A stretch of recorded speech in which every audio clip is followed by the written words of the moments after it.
Mais d'abord, donc, plusieurs tornades se sont abattues sur l'État américain du Tennessee hier soir. Au moins 6 personnes sont mortes.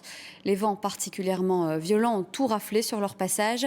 Les dégâts sont importants et les autorités sur place ont peur que le bilan humain ne s'alourdisse. Valérie Lafleur, Thomas Destreil. Sur ces images amateurs, voici l'une des tornades qui a ravagé la ville de Madison, près de Nashville. On peut y voir toute la force des éléments qui se déchaînent avant d'observer une couleur jaune apparaître. Il s'agit en fait d'un système électrique qui est touché et qui ne tarde pas à exploser. Oh my God.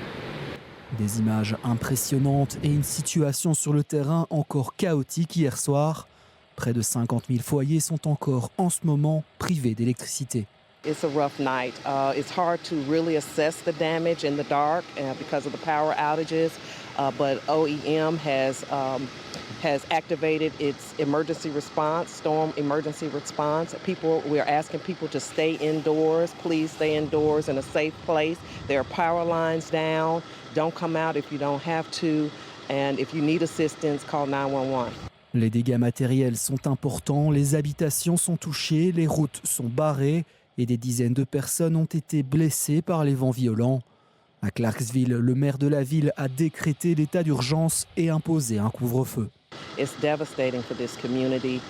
Just getting out and talking to people, thankful that they're alive and have survived through this. There's going to be a lot of work to do in the morning. Ce matin, les habitants ne peuvent que constater avec impuissance les dégâts occasionnés.